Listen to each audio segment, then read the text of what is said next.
اب یہ چونکہ دریائے نیل دنیا کے طویل ترین دریاؤں میں سے ایک ہے.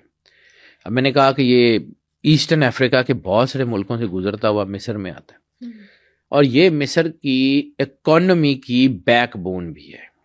ٹھیک ہے، معیشت اور آبادی کی بنیاد ہے یہ مصر کے اندر.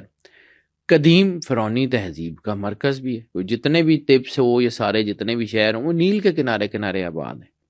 ٹھیک ہے، اور فرعون کے ایک اور جملہ آتا ہے کہ اگر نیل نہ ہوتا تو مصر بھی نہ ہوتا.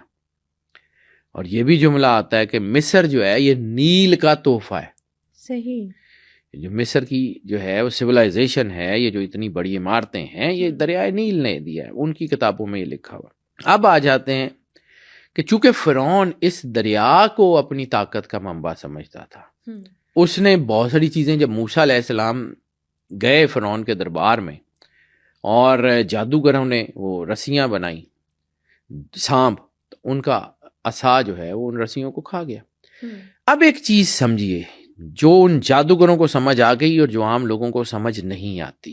جادو کا توڑ کریں نا تو جو چیزیں جادو میں استعمال ہوئی ہوتی ہیں وہ باقی رہتی ہیں.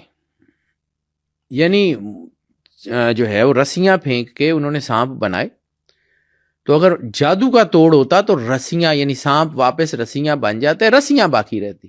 رسیاں باقی نہیں رہی تھی اس ٹائم. موسیٰ علیہ السلام کا اژدہا ان سارے سانپوں کو کھا گیا. جب انہوں نے دیکھا نا، انہوں نے کہا یہ جادو نہیں ہے، دس از ڈیوائن.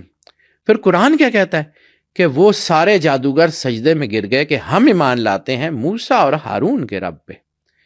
تو فرعون نے کہا کہ تم کیسے جو ہے وہ موسیٰ پہ ایمان لا سکتے ہو میری اجازت کے بغیر؟ موسیٰ کے رب پہ تم کیسے ایمان لا سکتے ہو؟ میں یہاں کا خدا ہوں، میری اجازت کے بغیر. پھر ان جادوگروں کو سزا دی، لیکن وہ جادو چکے اہل ایمان تھے جادوگر. موسیٰ علیہ السلام نے ان کو جو ہے وہ پناہ بھی دی، اور پھر سارے واقعات ہیں، ابھی اتنا ٹائم نہیں ہے. تو جب فرعون کا